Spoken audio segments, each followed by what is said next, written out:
Suka banyak yang nanya, training, coaching, mentoring apa bedanya sih?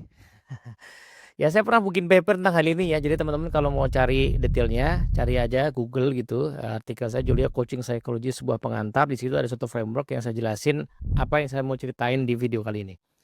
Jadi, sederhananya begini teman-teman ya, ada orang yang mau belajar sesuatu dan dia sama sekali nggak tahu tentang hal itu, ya nggak tahu cara nyetir, nggak tahu cara masak, nggak tahu cara mimpin, nggak tahu cara ngajar, ya kan, nggak tahu cara bikin kurikulum.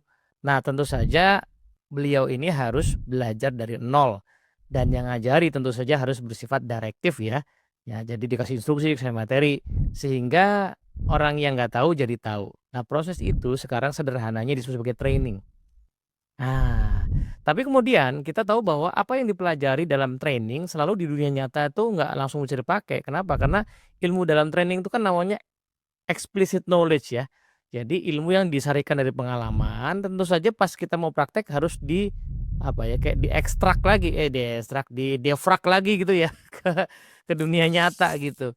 Nah disitulah orang biasanya butuh pendampingan untuk kemudian diajari, dibantu hal-hal yang sifatnya namanya tacit knowledge. Hal-hal yang sulit diajarkan di kelas karena itu datang dari pengalaman. Nah, proses untuk mendampingi orang seperti itu, ngajarin tacit knowledge namanya mentoring. Nah, jadi mentoring memang biasanya dilakukan orang-orang yang lebih ahli karena dia ngerti tacit knowledge-nya. Ya, training dilakukan juga oleh ahli karena dia yang ngerti explicit knowledge-nya. Nah, tapi orang yang sudah belajar hal seperti ini, sudah tahu basic-nya, sudah kompeten lah ya, seringkali akan dihadapkan pada situasi berbeda yang tidak butuh ilmu baru, tapi butuh cara berpikir yang lebih disesuaikan, lebih adaptif. Contoh ya, tadinya guru SD sekarang ngajar SMP, ya guru SMP ngajar kelas 1 sekarang ngajar kelas 2. Tadinya mimpin di cabang A pindah ke cabang B.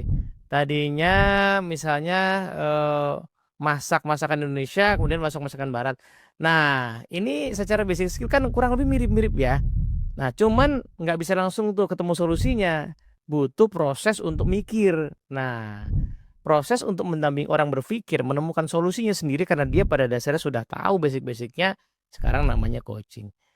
Nah, jadi bedanya di situ ya, kalau coaching ngajakin orang untuk growing, nah maka di situ lebih banyak pakai pertanyaan, inquiry gitu ya, challenge, sementara mentoring, training memang lebih instruktif karena ngajarin orang dari nol, dari nggak bisa jadi bisa. Ya tentu saja ini hanya salah satu definisi yang saya coba kumpulkan dan saya coba tawarkan, mungkin ada yang lain, ya nggak apa-apa. Paling enggak yang tadinya bingung, moga-moga udah nggak bingung lagi ya. Yuk, bagaimana Mat ya?